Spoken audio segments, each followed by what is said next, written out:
Welcome to the Recharge Your Life video series. I'm your host, Phaedra Antioco, and we are going to be talking about how to free yourself from the hidden traumas of the 5Ds in this series. And joining me now is Dr. Heather Paulson, who is a board-certified naturopathic oncologist, teacher, best-selling author, and speaker. And she is going to be sharing the 5 layers of healing from trauma to bliss. And after experiencing cancer with loved ones, Dr. Paulson left her marine biology career for medical school.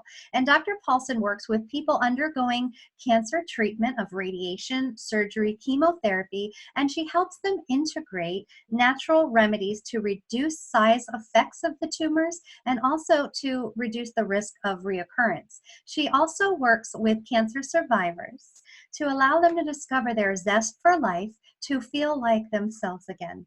And Dr. Heather Paulson is the author of the best-selling book, Cancer Proof: 7 Ways to Live Cancer-Free. And join us now as we go through the 5 layers and really put on a different approach to dealing with cancer or any illness for that matter. Thank you so much, and I hope you enjoy the interview. Thank you so much, Dr. Paulson, for being here today. I'm happy to share your expertise and help our audience watching the Recharge Your Life series today. Thanks for having me. I'm so grateful to be here and to talk about all these layers of healing and disease together. Well said. There are many layers, aren't there? Definitely. We see disease as a physical issue often, and that's what drives us into our doctor's office. But so regularly, there's layers that got us into that position beforehand. And that's not for a source of blame or shame. I think it's really important as we talk about these other aspects of healing and disease that we don't blame ourselves or shame ourselves for not recognizing these layers sooner or earlier on in our process, but just know that and recognize that they're a part of the whole puzzle of you as a whole person. Okay. So I know you as a naturopathic doctor who is board certified in oncology, and we have been in the trenches with some really intense cases, and that's why I'm doing this series, because I do believe other than just your diagnosis, there's so many layers underneath the diagnosis, especially cancer or any other type of illness. So I'd love to hear what your 5 layers are that you address. Yeah, so I believe that people have 5 layers in healing in which they need to come into balance in order to heal as a whole person. And I also have the belief system in working with people with cancer, with stage 4 disease, with potentially dying, and also with people who are dying, that we can experience health and healing and wholeness at any part of our journey. And healing is not limited to being completely free of disease. And health is not limited to people who are just free of disease. Health and healing is available to every single one of us, no matter where we are on the process of ridding our body of physical ailments. Beautiful. Thank you. In the 5 layers of healing, the way that I see this is that we can start from the physical body and move out, or we can start from the spiritual body and move in, or we can start at whatever layer we need in order to heal ourselves. But there is this really ancient knowledge of our system as a whole. And the 5 layers of healing comes from Tibetan medicine, which is one of the oldest forms of medicine written down. It comes from studying yogic medicine and texts in the yogic tradition, which is also older than Chinese medicine, but it also incorporates Chinese medicine as well. And what I have noticed is a lot of people focus on healing when there's a physical symptom. So there is a physical layer, and this is where most people wind up in my office and your office, Phaedra, is when that physical layer needs some support and needs some attention. There's also the next layer, which is more of a muscle layer and fluid layer. And that's where we digest food and where we start absorbing things.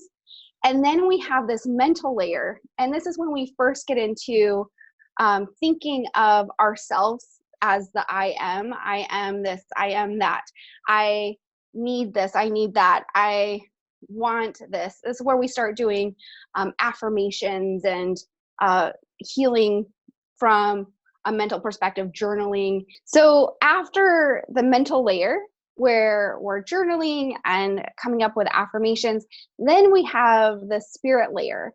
And as we get into the spirit layer from the mental layer, this is where we start transcending beyond our mind, beyond our physical body, and get into that space of connecting with, there's so many different terms to describe the spirit layer, but it's connecting with that part of yourself that is either influenced by a higher power or has some higher wisdom or inner guidance and an inner wisdom in your life.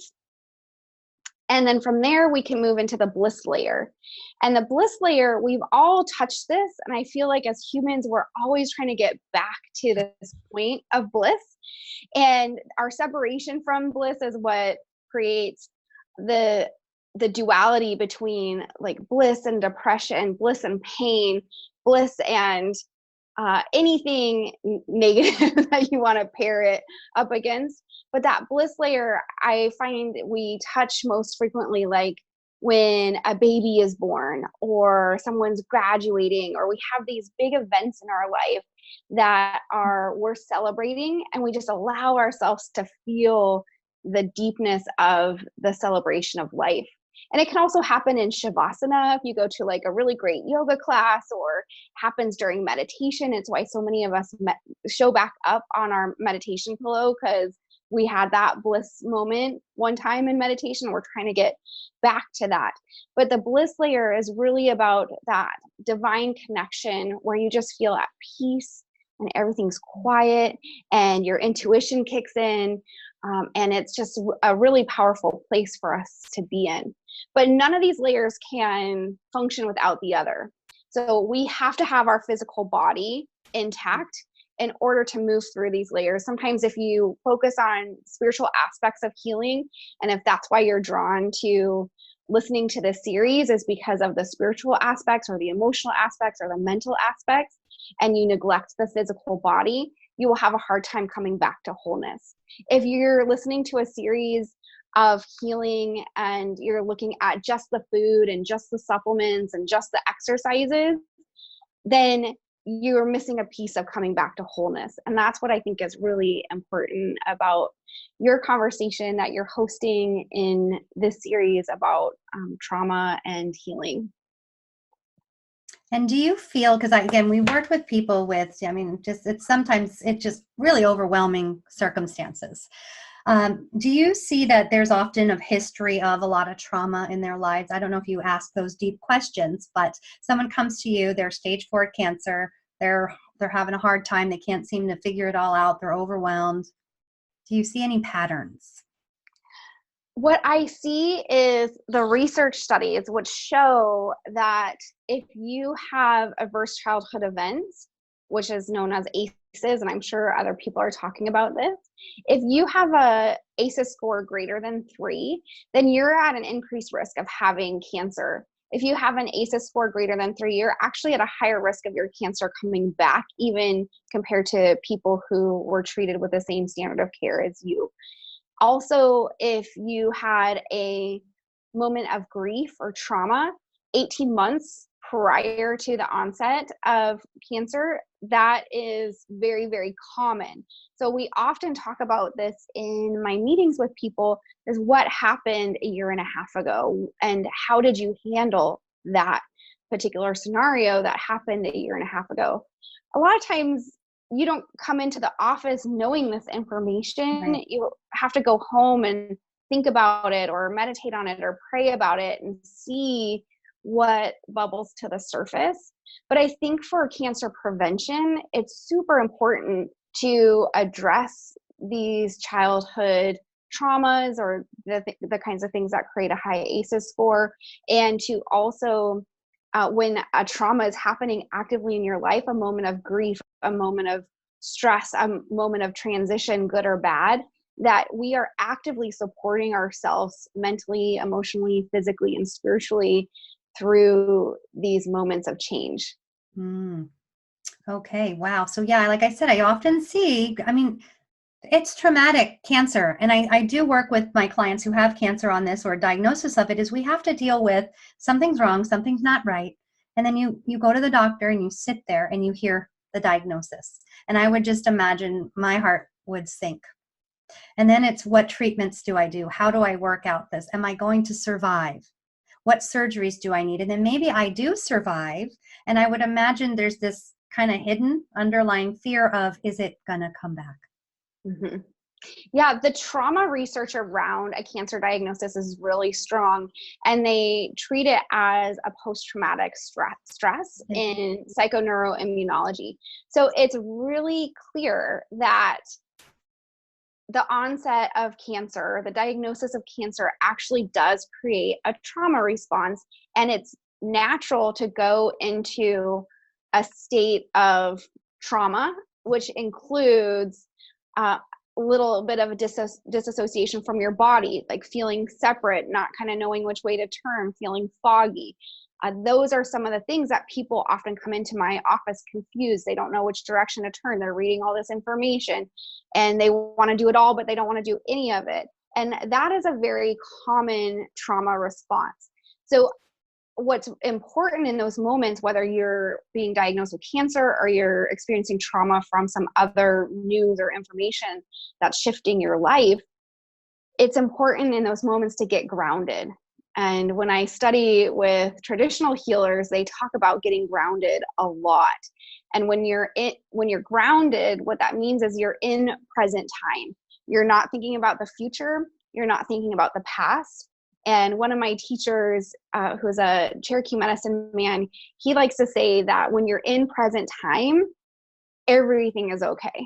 Yes. Because you're in present. Like you can breathe, you can take a breath in, you can take a breath out. But when we get future thinking and past thinking, that's when we get ungrounded. And that's when traumas can set in and really impact us on a physical level and on an energetic level. And I want to add that it's not just for people who have cancer. Right. The research with trauma and post-traumatic stress around a cancer diagnosis, they have found it's actually the caregivers that score higher on the post-traumatic stress scale than the person with cancer. So they think that that's because a couple reasons. One, the person with cancer gets a lot of pre and post meds from their treatments, and some of even the anti-nausea medicines affect the brain and the memory center. So the bad news is chemo brain. The good news is you don't really remember as accurately things that are happening in the moment.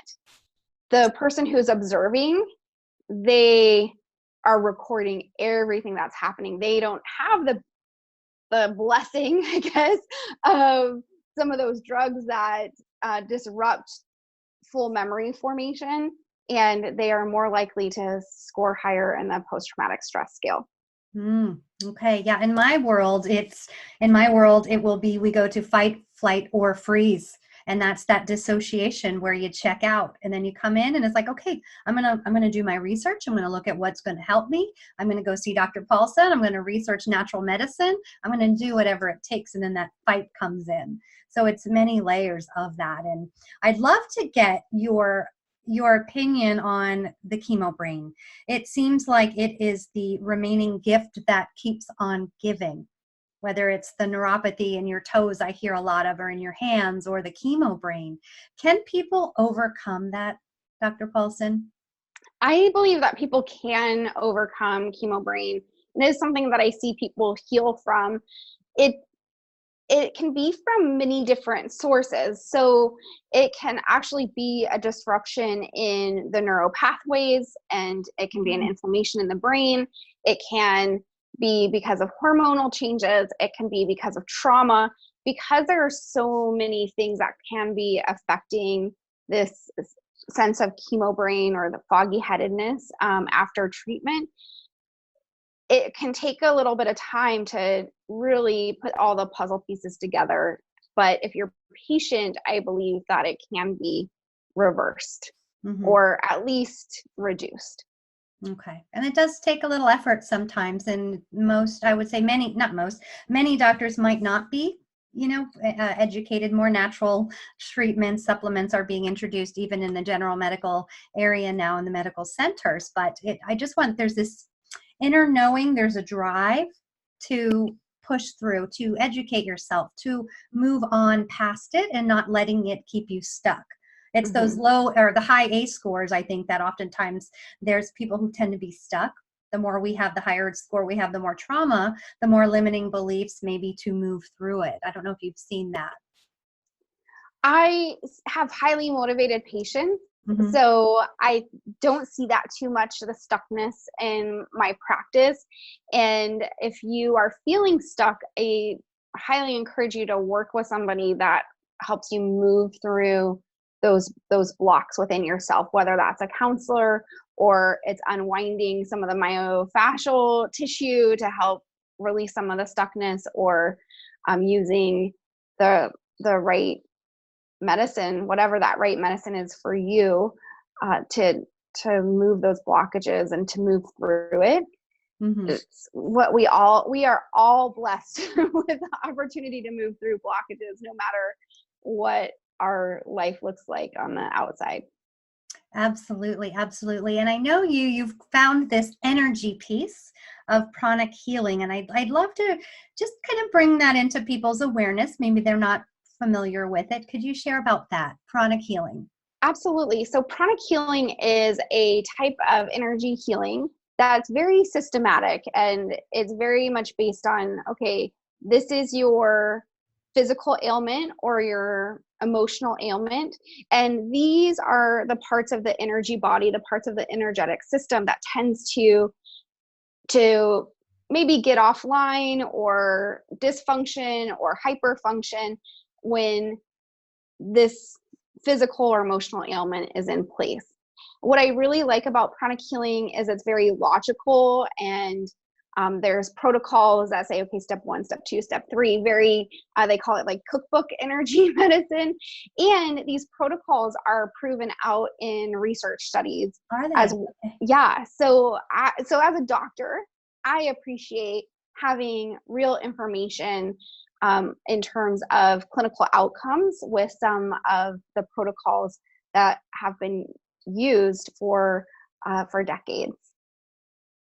Okay, great. Absolutely wonderful. So I'm curious, how did you get into naturopathic medicine? Did you have a moment in your life, that experience of disease, illness, something like that, or a family member? Yeah, so the way I came across naturopathic medicine, it was actually 3 days before my dad died of colon cancer that I came across the word naturopathic doctor. And during his cancer journey, we were looking for so many answers, just like so many people who've been diagnosed with cancer. I was researching things in the biology research library when I was in undergrad, getting my degree in marine biology. So I spent a lot of time in the biology library, and I would research his cancer and see what information I could come up with. And we were looking for support with diet and supplements and nutrition. And his doctors at the time were just like, just eat whatever you want to eat and don't take supplements. And that never made sense to my dad. He would always say, the cancer is in my colon. How can you tell me that what I eat doesn't impact it? But there was so much misinformation out there too, that my family became kind of paralyzed in moving forward and implementing natural therapies. So if you've been with somebody while they're getting ready to leave their physical body, when they're getting ready to die, there's these moments before they die that are a lot of moments of silence and sitting in the silence. And I remember he had just become nonverbal, just stopped talking. And it was that part of his soul's unwinding from the body. And that was the day that I had found this word, naturopathic medicine. Oh, wow. And I was so excited because it was like everything we had looked for during his 4 to 5 years of experiencing his colon cancer, going away and coming back, and going away and coming back. And I wanted to share all this information with him, knowing that it was not for him. You know, it was too late for his body, but just wanted to be like, Dad, I found this thing. But I never got to share with him this transition and this information that I found out about naturopathic medicine and naturopathic doctors. But here I am in honor of him, trying to spread this information on naturopathic oncology and what naturopathic medicine can do for people with cancer. And every day I show up at the office just hoping that the person sitting across from me gets a little bit of what I wish my dad had. Wow, that's so beautiful. Yeah. And so when someone comes to you, what do you uncover? How do you start with them? What does it look like? Because I bet you treat the 5 layers, I'd imagine. Yeah, what it looks like, someone just asked me this at an event this weekend, and it's such an interesting question because I don't really think about it. What I do, what I think is most important is I listen to people's stories. I want to know, and a lot of it is about conventional medicine. Okay, how did you get diagnosed with this? What happened next? And then what happened? And then what happened? And how are you here? And what's happening now? And it's really just about listening and hearing how somebody shares what's going on with them. And there's so much that we can learn by really listening and hearing how we describe our personal experience. And that tells me a lot of information about where they're at in their journey. Have they come to terms with things? Are they still in conflict around their diagnosis? Are they in a state of anger and fear? Are they at a place of understanding and peace? Like, we can just learn so much from each other by listening, and listening a little bit deeper than what's just being said on the surface. And so that's how I start my appointments, is just like, I would say the first 45 minutes to an hour is just me listening to the person's story and whatever they want to share about their story. So sometimes people come in and they're ready to share about their traumas. I had a patient a couple weeks ago who was getting ready for surgery for breast cancer, and she wanted to share with me her deeper understanding of where this breast cancer came from. And it was all about nurturing and a lack of self-nurturing and self-mothering and having to mother herself from a young age. And with that information, I was gifted with an opportunity to really hold that mothering space. And we talked about, how do you self-nurture? How do you self-mother? How do you warm yourself from the inside out? Because Rudolf Steiner says that one of the causes of cancer is a lack of warmth and warmth to oneself. And so we talked about that, but that's not everybody's journey. Some people are just stuck in the trenches of one foot in front of the other of their diagnosis, and haven't had that opportunity to be reflective on their past emotional history and whether that's playing a factor or not. And so for that, we talk about the right strategies for diet and nutrition and how to support the physical body. Wow. So I would imagine it is good to be able to tell your story. You know, I have a story. I hold on to it. It's getting less and less now, but just having that listening ear can be so powerful. Having community, you know, we meet and we have our women's get together and gathering, and just to be able to have someone to express our emotions, I think that's huge. I'd love to hear what some of those self-nurturing things you might do, or you might teach your patients. Just to give people some ideas, because I think we get so stuck in the healing journey or what's wrong. We got to pause and reset. Yeah, I was at so for myself, self-nurturing looks different every single day. Okay. Today, self-nurturing looked like just taking longer to get ready instead of rushing out the door. That was self-nurturing. Tomorrow, it might look like hurry up and get to class. Like I gotta be somewhere and I'm on fire about this thing that I'm doing. And that can be self-nurturing. Self-nurturing is really about checking in with yourself and saying, okay, what do I need in this moment? What's going to be something that takes care of me in this moment? The difference between self-nurturing and self-care is that in our current mindset, self-care is an event. Self-care, we do self-care Sundays. We went and got our nails done. We went to yoga. We ate the healthy brunch with our friends. Self-care is like this destination that we go to, and then we go back home after our big self-care event. And self-nurturing, I think, is an important distinction, because if you're nurturing yourself, it's not a one-time event. You are always holding yourself in that sense of warmth and in that self-care and in that self-love. But it doesn't have to be like anything big, especially if you're not feeling well. It doesn't have to be anything big. It could just be a little thing. I personally like to do artwork for self-nurturing. Wait, can you share with everybody what you, Dr. Paulson, decided to do in New York? Yeah. So she just takes it to a whole nother level. I mean, I encourage you to follow your gut and your passion. Sorry, I just got so excited. I hit my camera. So in New York, I know. I'm like, oh, shy now. Okay. So in New York, I went to a art class. It was my first time ever going to art class since junior high art class that was mandatory. Okay, guys. So just so you know, it's not something that I never defined myself as an artist. This is not a title that I would have assigned to myself. Even when people are like, oh, everybody's an artist. I'm like, okay. Yeah, but some people are real artists. They get paid for this.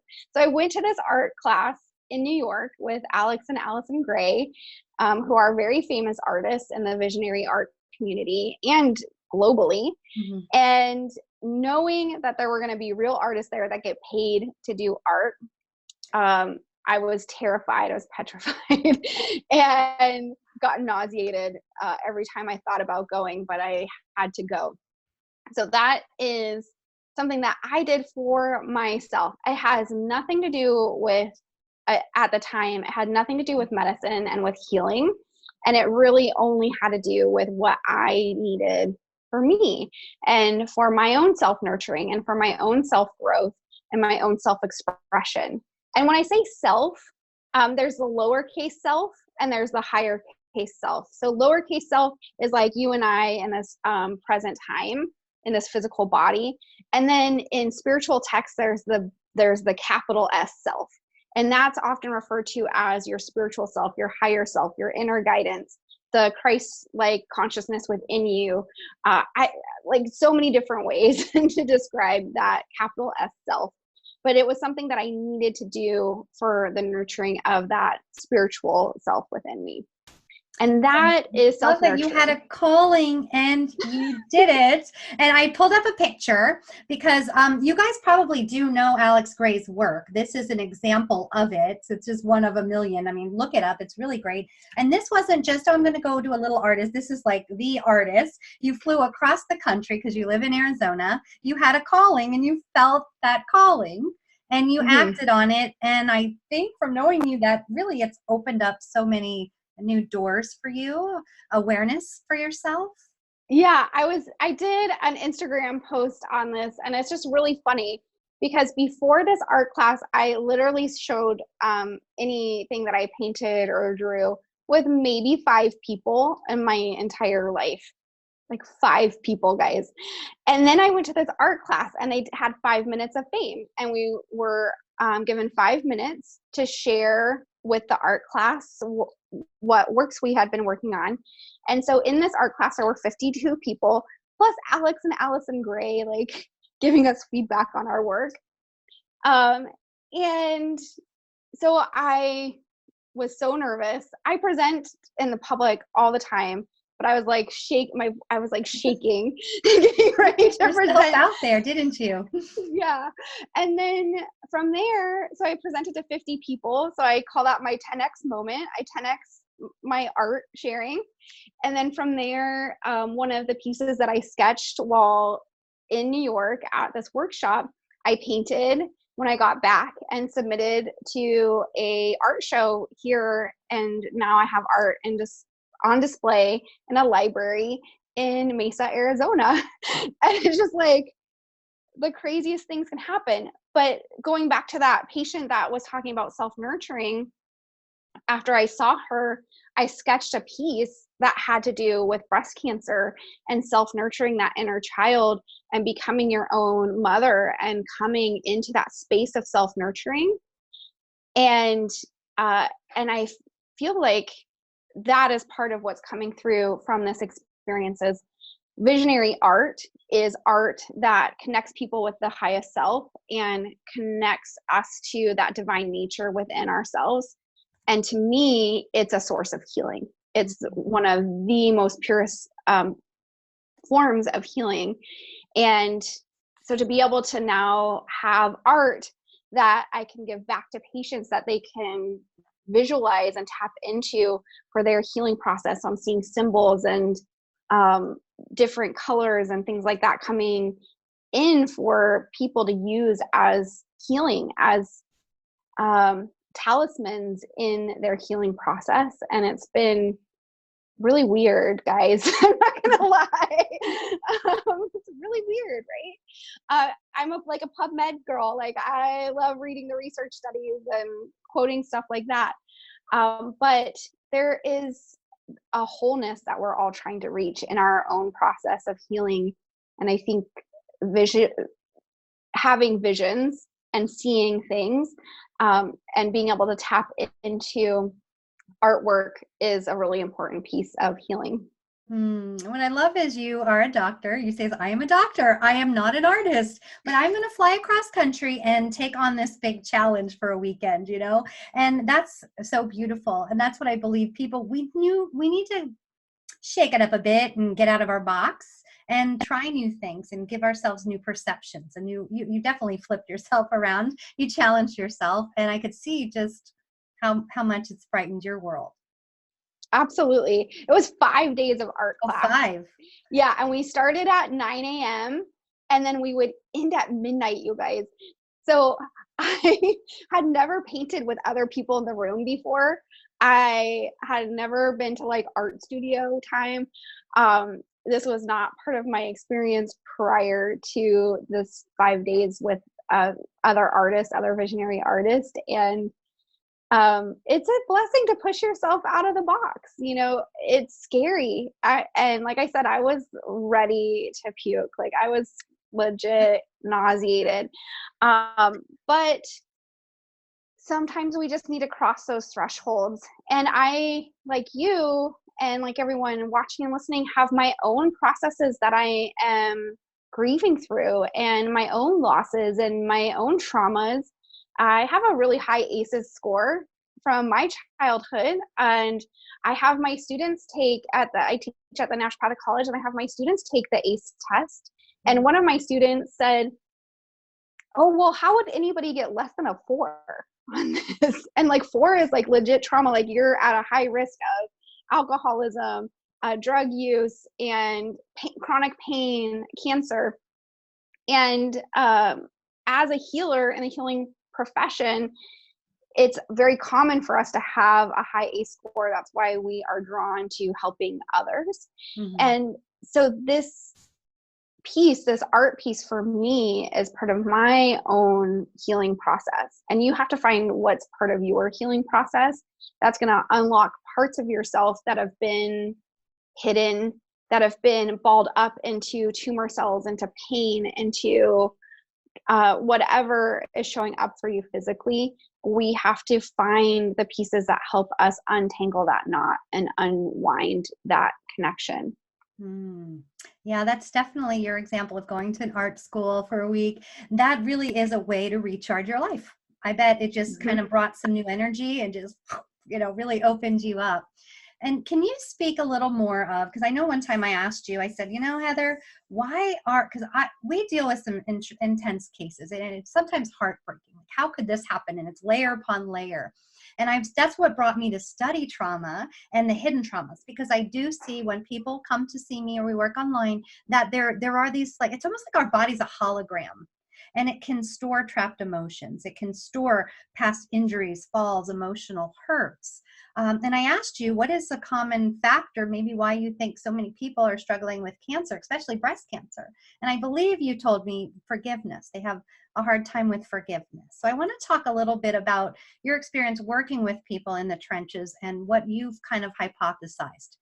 Yeah. So this hypothesis of forgiveness, I talk a lot about in my book, Cancer Proof, and how to work through this.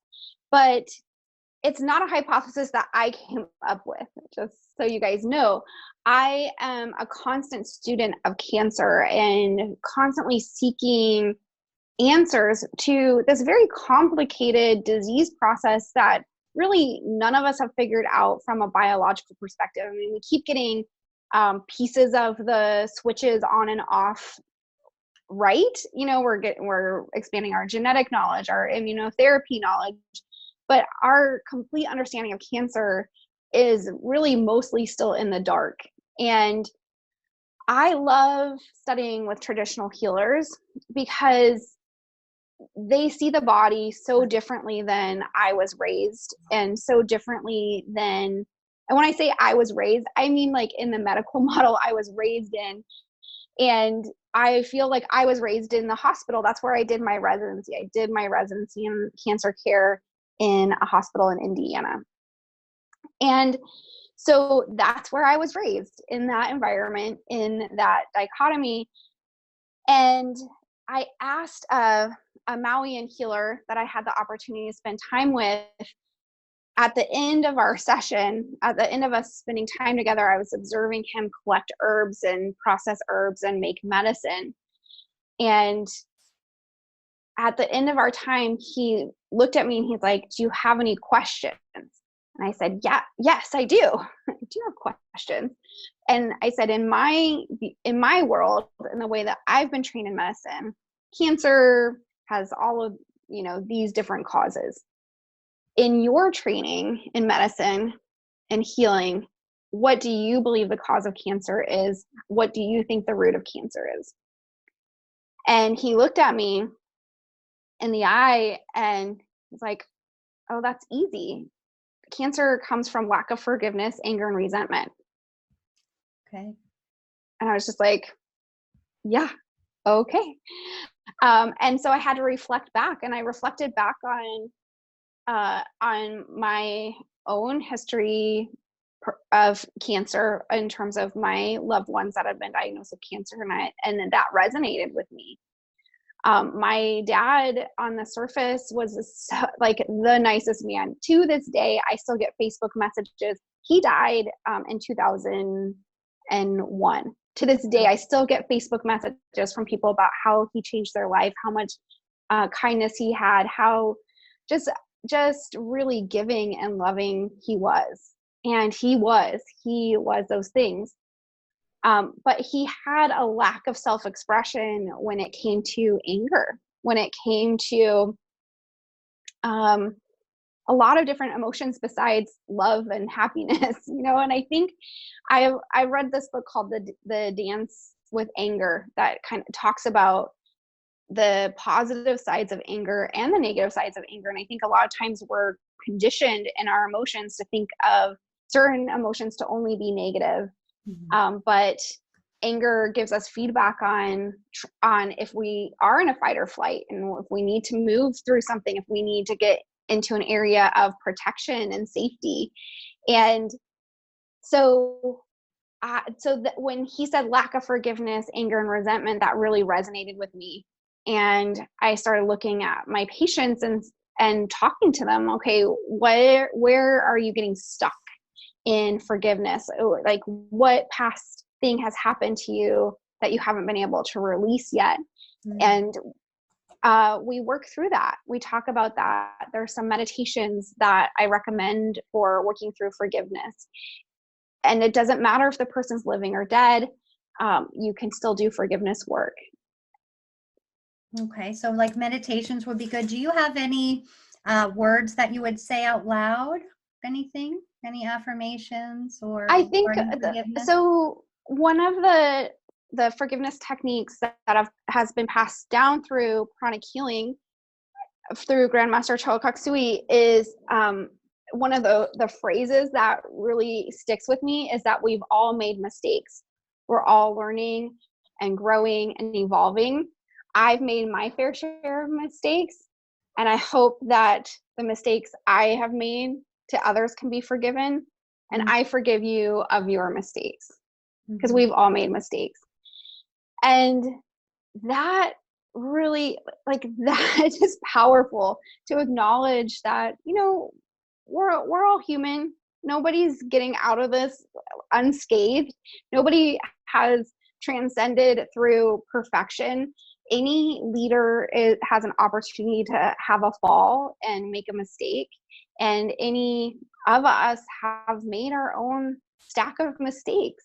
And it's hard to recognize those mistakes. And we don't want to get stuck in that, right? But forgiveness is a powerful way to acknowledge that other people have made mistakes, and those mistakes might have harmed us and damaged us in some way, but we've have our own stack of mistakes. So when it comes to forgiveness, the biggest act that you can do in forgiveness is forgiving yourself. Yeah. Forgiving yourself for like, I hear a lot of women being like, I can't believe I put myself in that situation. Like, okay, so forgive yourself. Forgive yourself for being in that situation.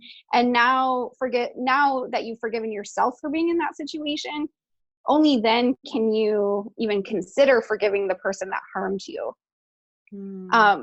So that is our deepest connection to self-nurturing. I think to go back to that connection to ourself really has to do with loving and accepting ourselves just as we are. And the medicine man that I get to spend time with, he always ends and starts our time together with reminding us that we are divine beings. We are beings of light. There is nothing that has taken that divine right away from us. No situation, no person, no thing that stands in the way of us being divine beings of light. And that is who you really are. That is what you really bring to this planet. And anything that disconnects you from that truth is standing in the spot of pain and illness and trauma. And when you recognize that truth within yourself, that is when you can experience the freedom of being in the present moment. Yes. And right now in this moment, you are safe in this moment. You know, and I do love that forgiving yourself first. And I know we're talking about, you know, past diseases that we've overcome, maybe divorce that you might have gone through, or disappointments. Maybe you didn't get into that college profession or college degree you wanted and become that doctor you wanted to be or whatnot. But it's simply saying, I forgive myself for the mistakes I've made. You know, that just, like when you said that, I just felt like, because there are lots of resentments we could hold on to, but we can also be present in this moment, check in with ourselves, and move forward. And there's so much more with quantum physics and the human body and the emotional system and spiritual system that we're still discovering. You know, we need more science on this, but it's just amazing the way the healing process is working. And you do see that with the people that you're working with. It's such a journey. Absolutely. Well, thank you so much for sharing. And I just love the idea of self-nurturing versus self-care. And we all need that. And maybe we're trying to get it from someone else and that's not happening. But really, we do have ourselves and the strength within that we can push through and move forward. Or not even push through, but just gracefully move it through. Yeah. So you have a wonderful free gift that talks about your 5 stages of healing. Do you mind sharing a little bit about that with us, Dr. Paulson? Yeah, absolutely. So I have put together a ebook on the 5 layers of healing that talk about each layer and have different practices for each layer, for healing each layer. And you can decide which layer resonates most with you in this moment, which layer you think needs the most attention, and move from there. And there's some ways to, in that ebook, that help you identify where you might be stuck right now. Awesome. Wonderful. Well, Dr. Heather Paulson, thank you so much for the work that you're doing out there in the world and for sharing your experiences and strength with us today. Thank you. And thank you for being such a great conduit of information to people as well. It's a true gift. Yes, we are living the human experience of life, and there's definitely ways to move through it. And if we just take these experiences and we can grow through it, we can all make progress. So thank you, and it's such a pleasure to know you. Likewise. All right. Thank you. That was great. Thank you so much, Dr. Paulson. Yes, there are so many layers to healing, and I hope that you're finding answers, motivation in this series. Just maybe even something we say might switch your brain a little bit to help you take action and really make those changes. We're all sharing stories of life and transformation and breaking through and overcoming, and I really hope that you can find that spark in you to help you break free from any physical or emotional pain that you might be experiencing. And if you're enjoying these interviews, consider purchasing this series so you can keep them for a lifetime. And you also get some great bonuses, and one will include the Mapping Trauma in Your Body series that I created. And not only that, it will also give us a chance, you and I, to sit together on a call video just like this and help you unravel your pain puzzle, to help you look at those hidden traumas, those things in your life that might be making you stuck. I'd love to help you and be a part of your healing journey. So thank you so much for joining me today, and I really hope you have an amazing rest of your day.